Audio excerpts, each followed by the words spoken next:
6 महीने हो गए इंतज़ार करते करते। आज सीधे सीधे बता भी दो, कब कर रहे हो हमसे शादी? अरे हम प्रॉमिस करते हैं, जैसे ही हमारा तलाक हो जाएगा ना, बस हम पूरी तरह तुम्हारे हैं।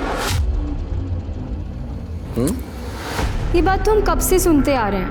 अरे तो अगर तलाक नहीं भी हुआ तो तुम्हें पूरी तरह खुश रखने की जिम्मेदारी हमारी, ठीक है? नहीं भी हुआ मतलब? तुम हमारे साथ सिर्फ मजे करना चाहते हो। आज के बाद अपनी शक्ल मत दिखाना हमें। स्वीटी, मजे करेंगे, करो मजे, बदतमीज। स्वीटी,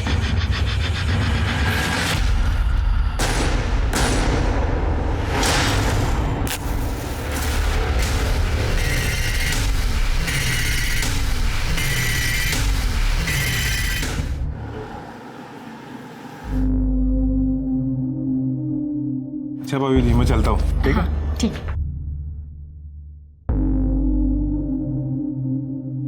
उड़ा लिए गुलछर्रे अपने बॉयफ्रेंड के साथ।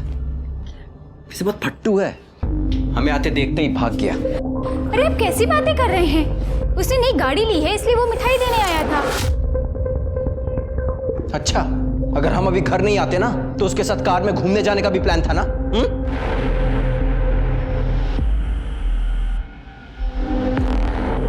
पिंकी, बेटा तुम अंदर जाओ।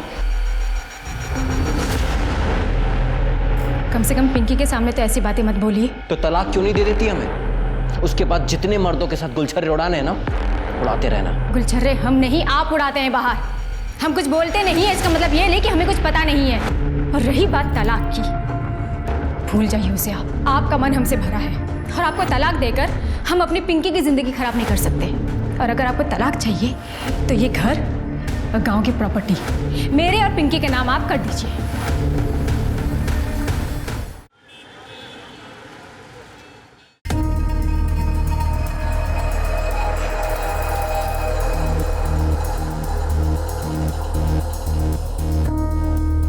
मनीषा, दीपक,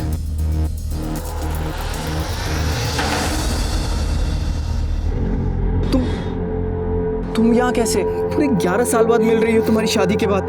हाँ? अरे मैं तुम्हारे पुराने पति पे गई थी, फिर पता चला कि तुम वहां पे रहते ही नहीं हो। वो तो 4 साल पहले ही छोड़ दिया, लेकिन तुम यहाँ कब आई? पिछले साल मेरे पति की एक एक्सीडेंट में डेथ हो गई, फिर माँ बाप के पास आ गई। अब वो भी नहीं रहे तो भाई रवि है मेरा सहारा है। बच्चे तो कभी हुए ही नहीं। मैं तुम्हारा जैसा प्यार अपने पति को कर ही नहीं पाई दीपक, और ना वो मुझे। खैर छोड़ो, तुम बताओ तुम्हारी बीवी और बच्चे कैसे हैं?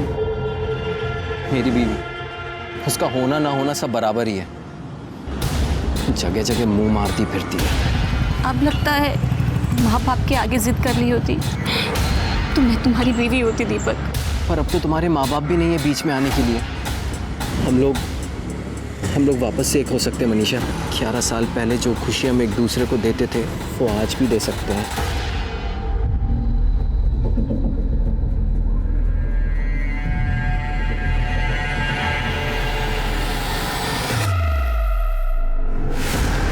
सुनिए जी आपके पति दीपक वर्मा है ना जी। आपके पति को हार्ट अटैक आया है। क्या? उनको यहाँ के गवर्नमेंट हॉस्पिटल में एडमिट किया मैंने। आप कौन है? मैं उनके ऑफिस में काम करता हूँ, उन्होंने मुझे आपको लाने के लिए भेजा है। जल्दी आइए आइए। सीट बेल्ट सीट बांध लो आप।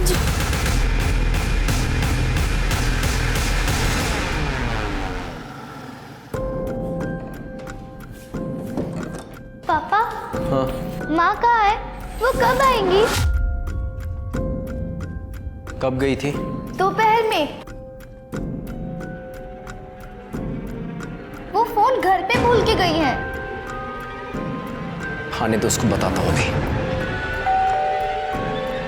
आ गई।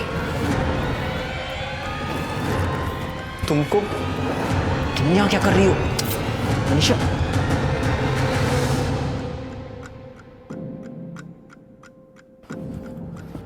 बेटा आप अंदर जाके पढ़ाई करो। हाँ, हम बुलाते हैं। तुम यहाँ क्या कर रही हो? कोई देख लेगा तो? देख लेने दो, मुझे किसी का डर नहीं। मनीषा, अरे मिठाई तो लाओ। तुम ना मुंह मीठा करो। पर ये कौन है? पहचाना नहीं? ये मेरा भाई है रवि। 11 साल पहले मिले थे तो छोटा सा था और हमारी मदद करने लायक नहीं था, लेकिन अब इसने हमारी मदद कर दी है। तुम्हारी बीवी को हमारे रास्ते से हटा दिया दीपक। सर पता नहीं हमारी बीवी राधा कहाँ चली गई। सर बहुत ढूंढने की कोशिश करी पर कहीं नहीं मिल रही। सर प्लीज कुछ कीजिए सर, हमें समझ में नहीं आ रहा हम क्या करें। तुम निराश मत हो, तुम्हारी बीवी को ढूंढने की कोशिश करेंगे। यादव, जी सर। इनकी मिसिंग कंप्लेन लो और कार्रवाई शुरू करो। आइए। Thank you sir. Hello,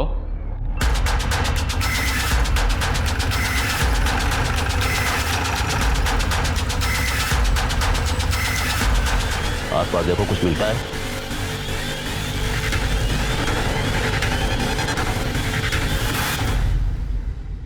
sir, ये सैंडल मिला है। कुछ मिला? सर अभी तक कुछ ऐसा नहीं मिला जिससे बॉडी की शिनाख्त हो सके। कितनी मिसिंग कंप्लेन है? सर तकरीबन 20 से 22 होंगे। बॉडी को पोस्टमार्टम के लिए भेजो और जितनी भी मिसिंग कंप्लेन है सबको शिनाख्त के लिए बुलाओ। Okay sir.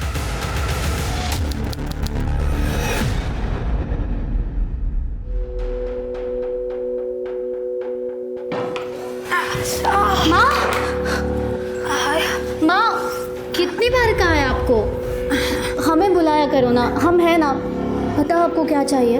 अरे बेटा, इस उम्र में थोड़ी थोड़ी देर में बाथरूम जाना पड़ता है।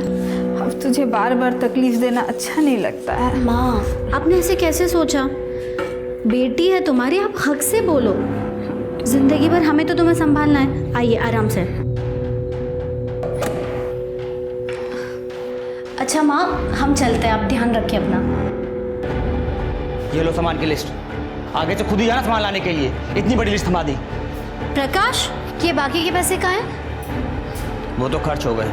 क्या 500 रुपये खर्च हो गए? मुझे तुम्हें सामान लेने भेजना ही नहीं चाहिए था। तुम्हें पता नहीं मेरी हालत क्या है? अरे ब्यूटी पार्लर से इतनी इनकम नहीं हो पाती है और तुमसे ना हम कमाई की उम्मीद ही छोड़ चुके हैं। हम तो कब से कह रहे हैं इस घर को बेच देते हैं, पैसों की दिक्कत भी खत्म हो जाएगी। इतना बड़े घर का करेंगे क्या? एक छोटा सा घर ले लेते हैं और एक अच्छा सा बिजनेस स्टार्ट कर सकते हैं। अरे ऐसे कैसे बेच दे घर? ये हमारा पुश्तैनी मकान है। दादाजी और पापा ने बड़े प्यार से इस घर को बनाया है। काफी यादें जुड़ी इस घर से, हम नहीं बेच सकते ऐसे। उन यादों को अचार डालोगी क्या? माँ की तबीयत देखी है, दिन ब दिन बिगड़ती जा रही है। जहाँ भी बैठती है वहाँ पे कपड़े गंदे कर देती है। कम से कम उन पैसों से माँ के लिए एक अच्छी नर्स रख सकते हैं। प्रकाश, अगर तू नौकरी कर लेना तो भी इस घर की हालत सही हो सकती है, समझा? हाँ, मेरे काम करने से सब ठीक हो जाएगा, पर ये घर मत बेचना। तो फिर से शुरू हो गया और मेरे जीते जी ये घर नहीं बिकेगा, समझे?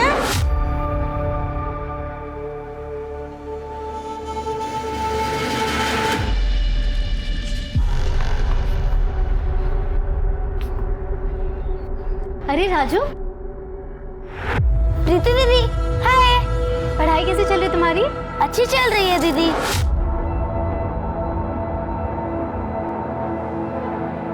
ये लो तुम्हारी चॉकलेट। थैंक यू दीदी।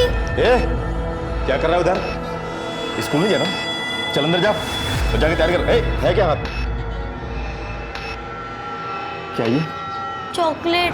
इतनी बार कहा है अजनबी लोगों से कुछ मत लिया कर। समझ में नहीं आती बात एक बार में? चल ना।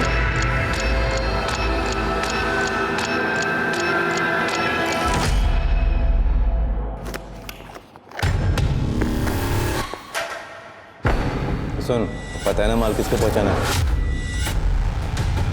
पता है चाचा, लेकिन कल तो ऐसा लग रहा था कि पुलिस वाले अंकल हमें पकड़ लेंगे। चुप कर। छोटे बच्चे पर कोई शक नहीं करता। काम करेगा तो खाना मिलेगा, नहीं तो बहुत मार खाएगा। समझ में आ रही बात? ठीक है। चल फटाफट दे क्या। शाबाश।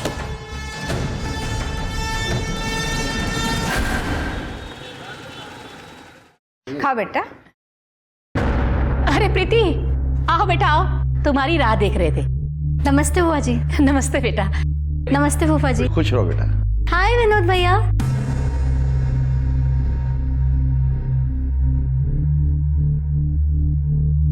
मैं ना कहती थी कितनी अच्छी जोड़ी लग रही है दोनों की। जोड़ी? ये सब क्या चल रहा है माँ? हमें कुछ समझ नहीं आया। अरे प्रीति बैठ बैठ। वो क्या है ना प्रीति, विनोद हमें बहुत पहले से कह रहा है कि हमको प्रीति से ही शादी करनी है। हमें तो कोई ऐतराज नहीं है। लेकिन माँ हमें ऐतराज है। विनोद हमारा कजिन भाई है, बचपन से उसे भैया कहते आ रहे। अब ये अचानक से पति कैसे मान लूं मैं? सब जानते हैं कि विनोद हमारे जेठ का लड़का है। उनके स्वर्गवास होने के बाद हमने विनोद को गोद ले लिया था। अरे तुम्हारा भैया कहाँ से हुआ? अब कितना अच्छा रिश्ता है ना, घर की बात घर में रहेगी। ये सब हमसे नहीं हो पाएगा। प्रीति प्रीति बेटा अचानक ये सब बात सुन के परेशान हो गई होगी, थोड़ा वक्त दो उसको सोचने के लिए। तू बैठ बेटा। ए प्रकाश उठ, ले समोसा का। बैठ बैठ बैठ। घनश्याम क्या से लाया हूँ, बहुत पसंद है ना तुझे। खा। प्रीति तुम शादी के लिए इनकार क्यों कर रही हो? तुमको पता है ना हम तुमको बचपन से पसंद करते हैं। बचपन में खेल में हर बार तुम हमारी पत्नी बनती थी। तब की बात और थी, खेल था वो। हमने तुम्हें कभी उस नजर से देखा ही नहीं है। देखो प्रीति, मेरा दिल मत तोड़। तुम्हें चाहिए तो और समय ले लो। हम सब सोच समझ कर ही कह। बहुत हो गया तुम्हारा नौटंकी। अगर तुमको शादी नहीं करनी है ना तो ये घर बेच दो। ये घर हमारे भैया और पापा का है, इसमें हमारा भी हिस्सा निकलता है। सुन रही है ना आप? हमको हमारा हिस्सा चाहिए। ये सब कह के काहे को बात बढ़ा रही हो? देखो कितने परेशान हो गए तुम। दिमाग थोड़ा शांत रखा करो, सब ठीक हो जाएगा। अब प्रीति को भी थोड़ा वक्त दो सोचने के लिए। जल्दी क्या है? अब खाओ बेटा, तुम समोसा खाओ। लो लो, अरे खाओ बेटा।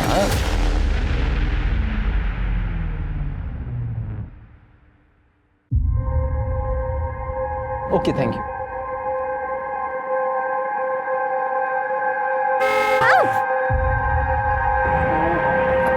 Sorry I am sorry. आपको चोट तो नहीं लगी ना? नहीं नहीं मैं ठीक हूँ, कोई बात ये नहीं। श्योर ना? हाँ मैं ठीक हूँ। अच्छा सुनिए, मेरा एक बिजनेस है। I mean MK adult diaper की जो एजेंसी है ना, वो मेरे पास ही है। उसी की मैं डिलीवरी करने आया था यहाँ पे। अगर आपकी पहचान में कोई एडल्ट हो जिनको इस तरह की कोई ज़रूरत हो तो प्लीज़ बताइएगा। वो हमारी माँ बीमार रहती है, तो क्या आपका प्रोडक्ट उनको काम आएगा? बिल्कुल आएगा। और सबसे अच्छी बात तो ये है, बहुत ही रीजनेबल है और कंफर्टेबल भी। ये बुजुर्गों को ध्यान में रखकर ही इसे बनाया गया है। वेट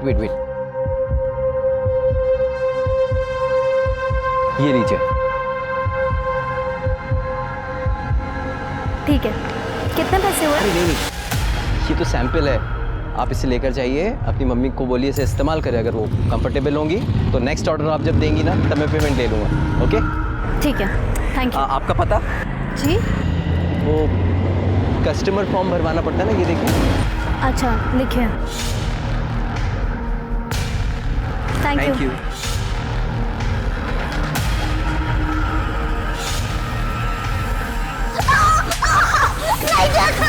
क्यों नहीं मानता मेरी बात?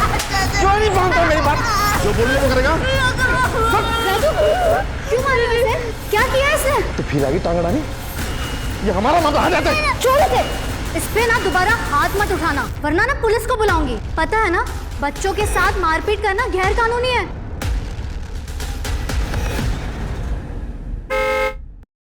प्रीति जी। ओह हाय।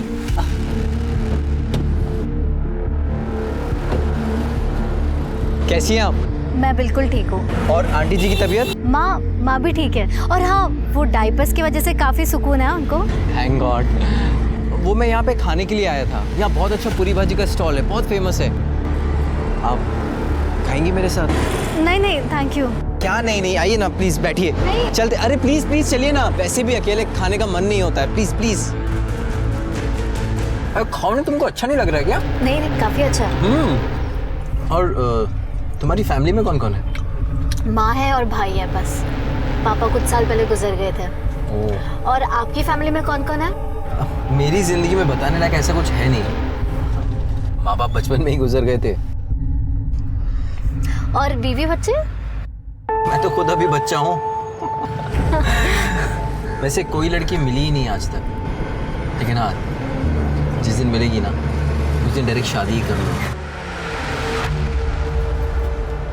प्रीति? विनोद? कौन है तू? विनोद चल विनोद अरे निकल रहा हूँ ना, 1 मिनट। विनोद क्या हुआ? क्या कौन है तू? हुआ? क्या करता है इसके साथ? ए, हमारी होने वाली बीवी है, समझ गए? विनोद ये क्या बदतमीजी है? ये सेल्समैन है। हमने माँ के लिए डायपर भी इनसे लिए थे। हम जानते हैं इन्हें, मिल गए थे तो पूरी भाजी खाने आए थे बस। पूरी भाजी? हाँ? प्रकाश लेके जा इसको। चल चल, हम करवाते हैं तेरी आशिकी, चल बैठ। क्या देख रहे हो बे? हैं? प्रीति के आसपास भी नजर आए ना, जिंदा गाड़ देंगे तुमको। ये जो डायपर लेके घूमते रहते हो ना, वो तुम्ही को पहनना पड़ेगा, समझ गए? चल चल निकल।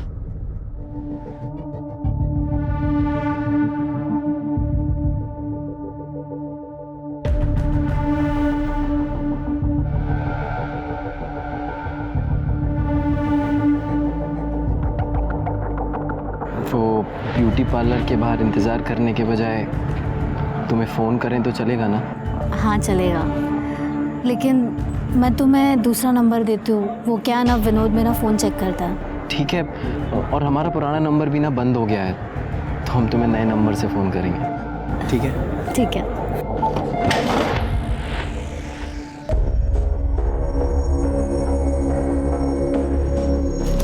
भैया दिन में ये सप्लाई का काम और रात को चौकीदारी, दो काम करके दिमाग और आ गया है। पर क्या करें, परिवार के लिए सब करना पड़ता है।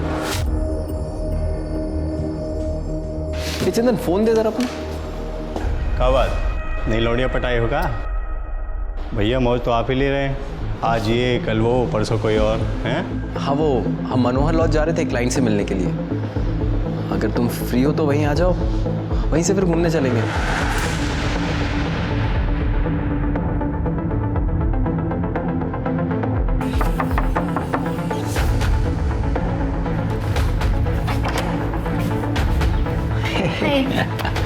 काम। दीपक तुम्हारा क्लाइंट कहाँ है?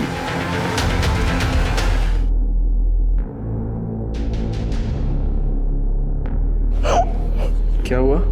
पापा, आंटी मुझसे बहुत काम करवाती है, मुझे होमवर्क भी नहीं करने देती। बेटा वो तुम्हारी माँ है, माँ की तो सेवा करनी चाहिए ना। चलो जाओ अभी अंदर जाओ, और आगे से ना इन सब बातों के लिए मुझे परेशान मत करना, ठीक है? चलो जाओ। आज भी खाना बाहर से खाकर आए हो दीपक? अरे आज भी ज्यादा काम था इसलिए बाहर ही खा लिया। दीपक, जब से मैं प्रेग्नेंट हुई हूँ तुम मुझे अच्छी तरह देखते भी नहीं हो। तुम्हारा कहीं बाहर चक्कर तो नहीं चल रहा है ना? कितना शक करती हो तुम? हम अभी भी सिर्फ तुमसे प्यार करते हैं, और अगर सबूत चाहिए तो चलो अंदर। अरे इस हालत में नहीं दीपक, डॉक्टर ने मना किया है। तुम्हारे ना यही नखरे पसंद नहीं है मुझे। दीपक!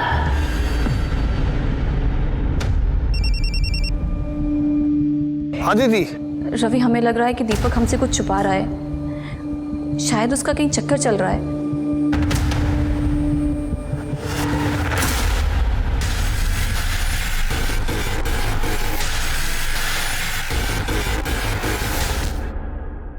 सर, हमारी बहन प्रीति कल शाम से घर नहीं आई है। उसके ब्यूटी पार्लर से पता चला है कि वो कल 6 बजे वहाँ से निकल चुकी थी। तो तुमने उसकी मिसिंग कंप्लेंट कल शाम को क्यों नहीं लिखाई? पुलिस 24 घंटे से पहले मिसिंग कंप्लेंट लिखती कहाँ है? प्रीति रोज कितने बजे घर आती है? वैसे तो सर वो 8 बजे तक आ जाती थी, लेकिन अभी कुछ दिनों से थोड़ा सा लेट आ रही थी। क्यों? शायद उसका किसी के साथ अफेयर चल रहा था। किसके साथ? पता नहीं सर, मैंने कभी पूछा नहीं। शर्मा, प्रीति की डिटेल्स इनसे ले लो। सर। तुम्हें किसी पे शक है? प्रीति का किसी से कोई झगड़ा या अनबन थी? विनोद कहने के लिए हमारा कज़न है, वो प्रीति से शादी करना चाहता है, पर प्रीति उसे शादी नहीं करना चाहती है। विनोद, हम तो प्रीति से 2 दिन पहले मिले थे, हमको क्या पता वो कहाँ है। हमने सुना है तो प्रीति को बहुत परेशान करता है, बहुत चिल्लाता है उस पर। सर, प्रीति को तो हम अपने घर की बहू बनाना चाहते हैं, हमें भी उसकी फिक्र है, और आप हमें से सवाल पूछ रहे हैं। प्रीति की माँ अनुराधा का फोन भी आया था, वो बहुत परेशान है। आप प्रीति को ढूंढिए, बड़ी मेहरबानी होगी आपकी। सर प्रीति के मोबाइल रिकॉर्ड्स, उसके मोबाइल की लास्ट लोकेशन संगटा जंगल के आसपास की है, जिसके बाद उसका फोन स्विच ऑफ हो गया। सर कॉल रिकॉर्ड्स में भी कुछ सस्पिशियस नहीं मिला है, ना कोई लेट नाइट कॉल्स, ना कोई ऐसे कॉल जिस पे बहुत देर तक बातें हुई। सभी कॉल्स या तो काम से रिलेटेड थी या तो फैमिली के साथ। सर संगठा जंगल में एक लाश मिली है।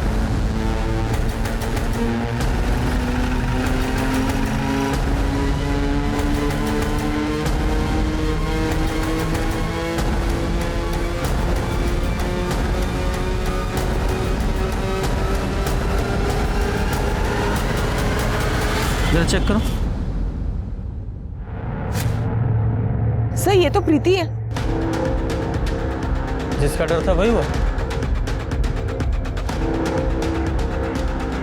सर इसका सिर फटा हुआ है, शायद किसी भारी चीज से वार किया गया है। सर ये सैंडल दिखी, मतलब वो सैंडल भी प्रीति की थी और वो यहाँ से कुछ दूरी पे मिली, मतलब बहुत ज़्यादा चांसेस है प्रीति यहाँ भागकर पहुंची। हाँ तो ये प्रीति यहाँ जंगल में क्यों भाग रही थी? कहीं ऐसा तो नहीं कि प्रीति का किसी ने किडनैप कर लिया हो और बाद में जब उसका किडनैपर यहाँ उसे मारने के लिए ला रहा हो तो ये बचकर भाग निकली। किडनैपर ने उसका पीछा किया और इस स्पॉट पे आके उसे दबोच लिया और मार डाला। सर ये मोबाइल और ये पर्स मिला। मोबाइल को एविडेंस बैग में डालो और साइबर सेल में भेजो। सर नहीं सर कुछ नहीं। गुप्ता बॉडी को पोस्टमार्टम के लिए भेजो। सर प्रीति की पोस्टमार्टम रिपोर्ट के मुताबिक उसकी मौत 22 फरवरी की रात 6 से 9 बजे के बीच हुई है। मौत की वजह सर पे भारी चीज, मतलब हथौड़े जैसी किसी चीज से कई बार वार किया गया है। शर्मा प्रीति की 22 फरवरी की सारी टावर लोकेशन निकालो और सीसीटीवी फुटेज का क्या हुआ? सर जंगल के आसपास तो कोई सीसीटीवी कैमरा नहीं मिला। प्रीति के घर के आसपास कुछ कैमरास मिले हैं, एक टीम उसकी फुटेजेस को खंगाल रही है। सर हमने प्रीति की ब्यूटी पार्लर क्रॉस चेक किया, लेकिन प्रीति अपने पार्लर से करीब 6 बजे के आसपास निकल गई थी। फिर वो संगठा के जंगल में कैसे पहुंची? शर्मा उस एरिया के जितने भी हिस्ट्री शीटर हैं सबको उठाओ। प्रीति के भाई ने बताया था प्रीति का किसी के साथ अफेयर था। सर उसने कहा तो था, लेकिन कॉल रिकॉर्ड्स में ऐसी कोई बात सामने नहीं है।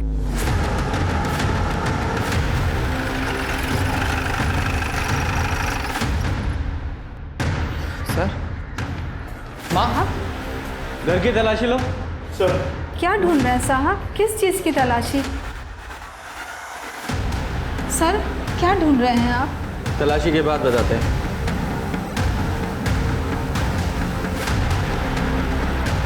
सर ये फोन में। ये फोन किसका है? ये तो प्रीति का ही फोन है, पर सर वो इसे इस्तेमाल नहीं करती थी।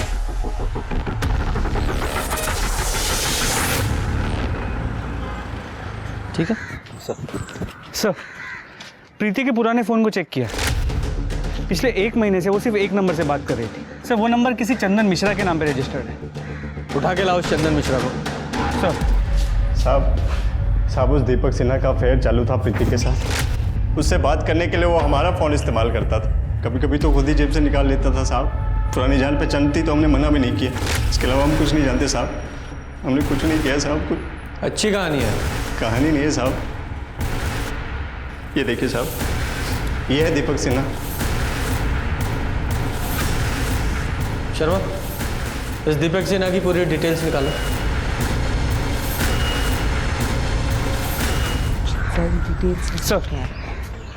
सर दीपक सिन्हा के बारे में कुछ इंपॉर्टेंट बातें पता चली। दीपक सिन्हा की 2 शादियां हुई। उसकी पहली बीवी राधा 8 महीने पहले 14 जून को अचानक से गायब हो गई।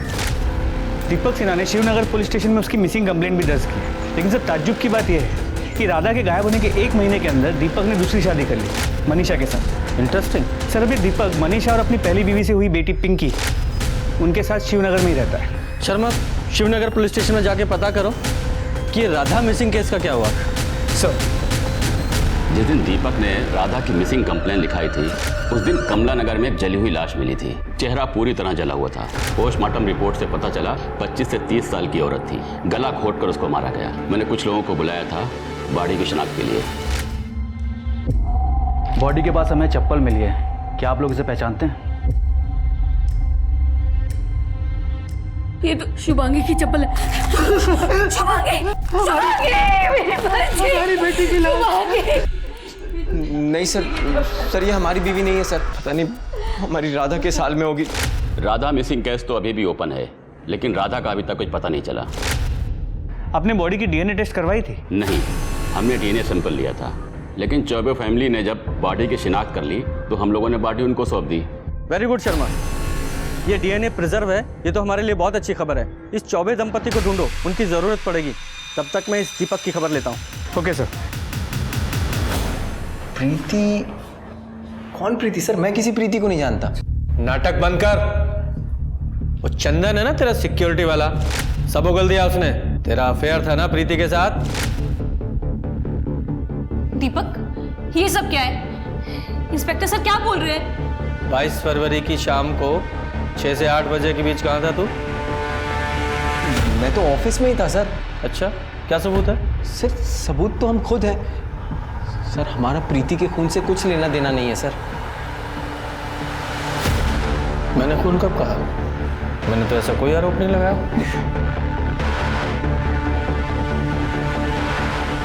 तो तुम्हारी बेटी? जी सर।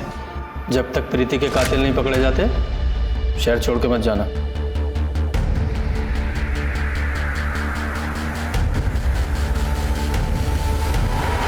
आपकी बेटी शुभांगी के केस के बारे में आपसे बात करनी थी। उसका कोई फोटो है आपके पास? जी सर, हम बहुत परेशान थे। हमने उस चप्पल को देखकर उस जली हुई लाश को अपनी बेटी मान लिया था, लेकिन सर हमें लगता है कि हमारी बेटी आज भी जिंदा है। ऐसा क्यों लगता है आपको? पिछली दिवाली को एक फ़ोन आया था और उस फ़ोन पे एक लड़की के रोने की आवाज़ आ रही थी और सर वो लड़की मुझे पापा बोल रही थी, लेकिन सर अचानक से ही कॉल कट गया। हमने उस नंबर पर कई बार कॉल किए पर किसी ने फ़ोन नहीं उठाया। हमें लगा ये हमारा वहम है। उस वक्त भी हमें शक था कि शुभांगी किसी लड़के के साथ भाग गई है। पूजा, जरा चेक करो इन लोगों का शक सही है या नहीं। सर। शर्मा, इन दोनों के डीएनए सैंपल ले लो और जरा मैच करा के देखो। सर।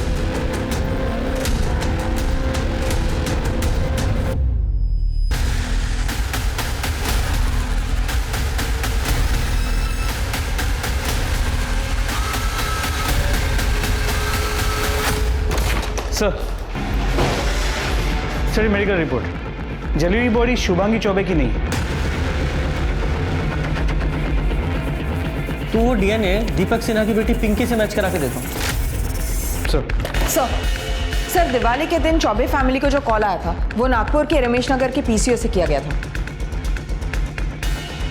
ये नागपुर पुलिस को कांटेक्ट करो और देखो ये शुभांगी जिंदा है या नहीं। सर।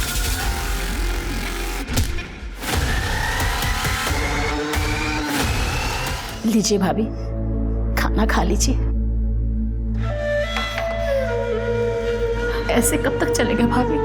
ऐसे में आपकी तबीयत और खराब हो जाएगी। खा लीजिए। अब भगवान की इच्छा के आगे किसका जोर चला है भाभी जी। हम भी तो प्रीति को अपने घर की बहू बनाने का सपना देख रहे थे, सब मिट्टी में मिल गया। जिसने भी ये किया है भगवान माफ नहीं करेगा उसको। जाने वाले के साथ मरा तो नहीं जाता ना। हम है, प्रकाश है, हम सब आपका ख्याल रखेंगे। तो वैसे प्रकाश है कहाँ? हाँ ठीक है, जाओ जरा आसपास चेक करो, बॉडी चेक करो। सर ये तो प्रकाश है, प्रीति का भाई। एक ही परिवार के दो लोगों का खून होना ये कोई इत्तेफाक नहीं हो सकता। जरूर इसके पीछे कोई गहरी साजिश है। सर इसके सिर पे भी वार किया गया है, घाव गहरा नहीं है, लेकिन ये चद्दर पे खून के निशान है और सर ये गले पे रस्सी के निशान है। ये देखकर लग नहीं रहा है ये क्राइम सीन है। सर ये चद्दर पे से बाल मिला है। इसे लैब में भेजो सर, और चादर को भी लैब में भेजो और बॉडी को पोस्टमार्टम के लिए भेजो।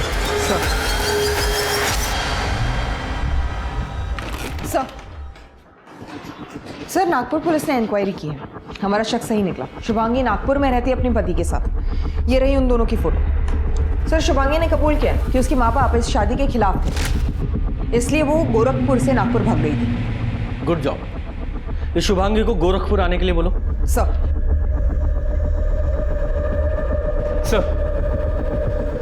उस जली हुई बॉडी का डीएनए दीपक की बेटी पिंकी के डीएनए से 50% मैच करता है। वो बॉडी राधा की ही थी। सर एक और सस्पिशियस बात पता चली, दीपक और उसकी दूसरी बीवी मनीषा बहुत पुराने आशिक हैं। और मनीषा का भाई रवि हिस्ट्री शीटर है, मारपीट के केस में अंदर जा चुका है। ये दीपक सिन्हा ने अपनी पत्नी राधा की मिसिंग कंप्लेंट 14 जून 2019 को दर्ज की थी ना? जी सर। ये मनीषा और उसके भाई रवि की 14 जून 2019 की डिटेल्स निकालो। चल बैठ या। मैम, आपको कोई गलतफहमी हुई है। मैं प्रेग्नेंट हूँ और इस हालत में मैं किसी का खून कैसे कर सकती हूँ? और वैसे भी उस दिन तो मैं डॉक्टर के पास गई थी। चुप, एकदम चुप रहे। 8 महीने पहले शिवनगर पुलिस को जिस औरत की जली हुई लाश मिली थी वो तेरी बीवी राधा की थी, और ये बात साबित हो चुकी है। तू बताएगा या तेरे हलक से निकलवाऊं? साहब हमने नहीं मारा उसको साहब इसने मारा है उसको। साहब झूठ बोल रही है साहब, मैंने किसी को नहीं मारा साहब। 14 जून जिस दिन राधा का मर्डर हुआ, तेरे मोबाइल के टॉवर की लोकेशन उसी एरिया की थी जहां में उस औरत की जली हुई बॉडी मिली थी। पूरी इन्फॉर्मेशन है हमारे पास। साहब हमने कहा था ना साहब, यही खूनी है साहब। तेरे लिए किया मैंने सब कुछ, ये हमारे लिए किया, अपनी बहन के लिए किया। हमने कहा था राधा को मारने के लिए। मेरी बहन के नाम लगा तू से बीच में। अब ये भी बताओ कि प्रीति और प्रकाश को क्यों मारा? साहब हम तो प्रीति से प्यार करते थे, हम क्यों मारेंगे उसको? साहब इसने ही मारा है साहब प्रीति को भी। अच्छा, पहली बीवी को मारकर दूसरी शादी की और दूसरी बीवी के होते हुए तीसरी लड़की के पीछे पड़ा था तू। अगर तू प्रीति की जिंदगी में नहीं आता तो ये उसे नहीं मारता, जिंदा होती वो आज। साहब मैंने सिर्फ राधा को मारा साहब। आपके पति दीपक वर्मा है ना जी? आपके पति को हार्ट अटैक आया है।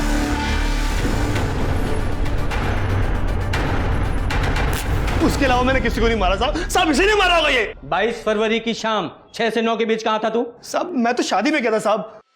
और तू कहाँ था? हम ऑफिस में थे साहब। शर्मा जरा पता लगाओ कितना सच बोल रहे हैं दोनों। और गुप्ता जरा अच्छे से खातिरदारी करो इनकी। सर शुभांगी को शिवनगर पुलिस स्टेशन में स्टेटमेंट देने के लिए भेजा, और ये प्रकाश की पोस्टमार्टम रिपोर्ट। सर रिपोर्ट के हिसाब से उसकी मौत गला दबाने की वजह से हुई, लेकिन मौत से पहले उसके सिर पे किसी भारी चीज से वार किया गया था। सर प्रकाश के चद्दर पर उसके अलावा और किसी के भी है सैंपल्स मिले। सर आनंद नगर में जो सीसीटीवी कैमरास मिले थे उनमें से 2 कैमरा की फुटेज में कुछ ऐसा मिला है जो काफी सस्पिशियस है। दिखाओ। सर ये देखिए, प्रीति इस कैमरा के सामने से करीब 6:35 पे गुजर रही है और इस कैमरा के सामने वो करीब 7 बजे पहुंच रही है। मतलब सर उसे 25 मिनट लगे, लेकिन जब हमने इसके पहले के दिनों की फुटेज को कंपेयर किया तो ये डिस्टेंस कवर करने के लिए वो सिर्फ 10 मिनट ले रही थी। मतलब 15 मिनट के लिए ये प्रीति कहीं रुकी थी। लेकिन सर उस रास्ते पे सिर्फ एक बंद घर, वहाँ क्या करने गई? ये तो पता लगाना पड़ेगा।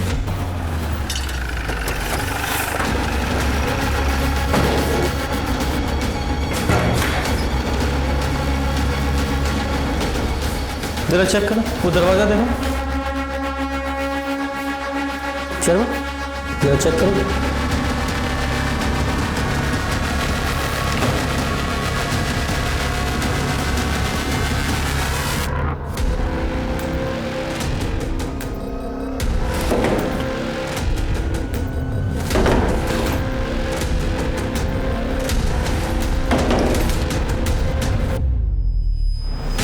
Raju Singh, 6th division, room number 105, Shankar road, Anand नगर।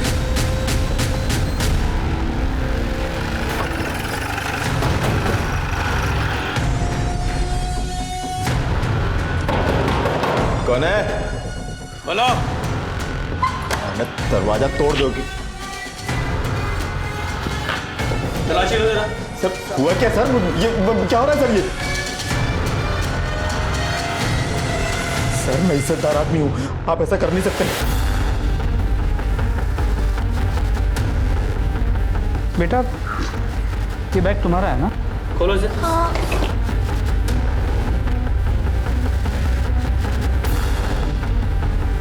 तुम्हारे बैग में ये कट्टा कहाँ से आया? बताना कहाँ से आया? कट्टे स्मगल करने के लिए बच्चे का इस्तेमाल करता है तू? हाँ? बोल। सर ये देखिए क्या मिला। इज्जतदार आदमी है तू? ये है तेरी इज्जत? बेटा जरा 22 तारीख को प्रीति दीदी से मिले थे। हाँ। अरे राजू, इस समय स्कूल के कपड़े में, और ये स्कूल बैग लेकर कहाँ जा रहा है? अरे भाग क्यों रहा है? तेरा बैग क्यों इतना भारी है? क्या है इसमें? ये कट्टा ये तेरे पास कैसे आया? तेरे चाचू ने दिया ना तुझे ये? हाँ। आज तो मैं उसका बंदोबस्त करके रहूंगी, उसे जेल भिजवाऊंगी। चाचा प्रीति दीदी को पसंद नहीं करते थे और प्रीति दीदी को गालियां देते थे। प्रीति के पुलिस में कंप्लेंट करने से पहले मार दिया उसको तूने। अरे साहब मैं उस दिन उससे मिला ही नहीं, मैं पूरा दिन अपने घर में था। पता ना तेरा चाचा कहाँ था? वो क्या बताएगा? तो कितना सच बोल रहा है सब पता चल जाएगा। थाने चल के तेरे हलक में से उगलवाएंगे। लेके चलो इसे। हेलो, ठीक है हम देखते हैं। सर, मुन्ना खबरी का फ़ोन था।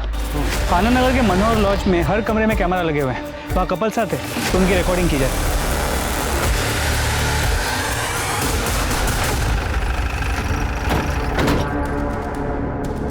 शर्मा, मैनेजर को लेके आओ। पूजा, हर एक रूम में बताओ कि हिडन कैमरे लगे हुए हैं, कोई पैनिक नहीं चाहिए। अब लोग जाओ, तलाशी लो। अरे साहब हमने क्या किया बता दो साहब। बट मैंने किया क्या है साहब? अभी पता चलेगा। गुप्ता, बाकी कमरे चेक करो। सर, ये 2 कैमरास मिले, बाकी कमरे चेक हो रहे हैं। क्या है ये?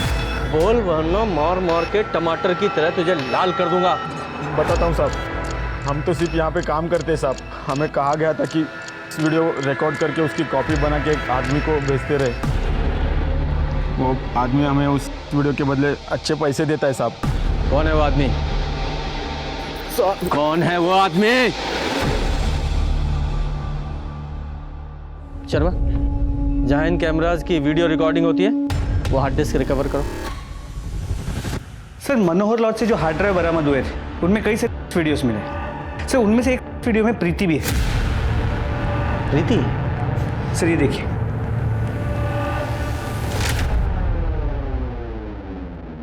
कोई नहीं है, सिर्फ मैं हूं तुम्हारा आशिक।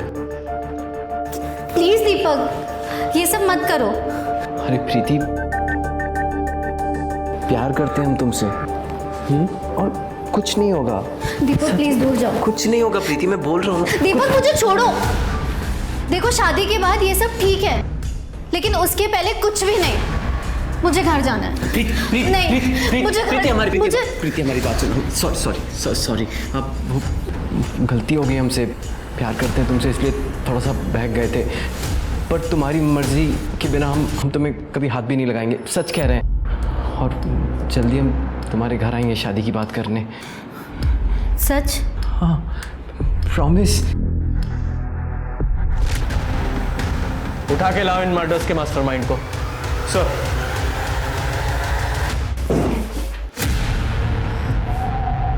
सीधे सीधे सच्चाई बताओगे या और मार खाओगे?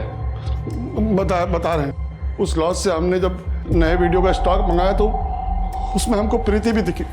हमारा माथा घूम गया, इसलिए घर जाते हुए प्रीति को हमने बात करने के बहाने गाड़ी में बैठाया और जंगल के पास लेकर गए। ये सब काम करती हो तुम? होटल में जाके रंगरलियां मनाती हो, कल को रास्ते में खड़े करोगे। ये घटिया काम तुम्हें पसंद है, पर मेरा बेटा नहीं। देखिए फूफा जी, हमसे ना तमीज से बात कीजिए, और ये हमारा पर्सनल मामला है, आप बीच में मत पड़िए। तो जिसके साथ मुंह काला कर रही है ना होटल में, वो दीपक वर्मा शादीशुदा है। वो 2 शादी की है उसने। उल्लू बना रहा है तुझे। झूठ बोल रहे हैं आप। और ये वीडियो दिखा के आप क्या बताना चाहते हैं? लॉज में कैमरा लगा हुआ था ना, ये सब आपको कैसे पता चला? आप पहले खुद के कैरेक्टर को देखो कि आप कैसे हो। फूफा जी, आपकी जो ये असलियत है ना, मैं सबको बताऊंगी। देखना, मैं सबको बताऊंगी।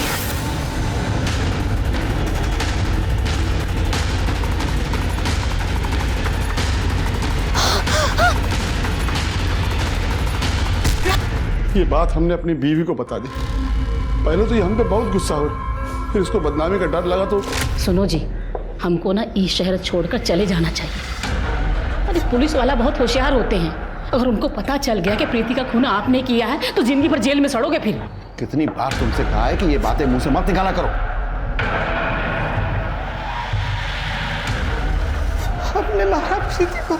देखो देखो प्रकाश, पुलिस के पास जाएंगे और सब कुछ सच सच बता देंगे। हमारी बात सुनो प्रकाश, हम समझा रहे ना तुमको क्या हुआ था। हम उसकी लाश चादर में लपेट कर लेकर गए और जब फेंकने लगे तो हमको चादर पे खून लगा हुआ दिखा, इसलिए हमने चादर भी वहीं छोड़ दी। अब वही चादर तुम्हें फांसी के फंदे तक पहुंचाएगी। उस चादर पे तुम्हारे बाल मिले हमें। इन दोनों के खिलाफ दोनों मर्डर की चार्जशीट बनाओ। सर, प्रीति और प्रकाश के खून के आरोप में चरणदास और उसकी पत्नी सुमन को सजा मिली। दूसरी तरफ राधा की हत्या के मामले में कोर्ट ने दीपक, मनीषा और उसके भाई रवि को दोषी करार दिया।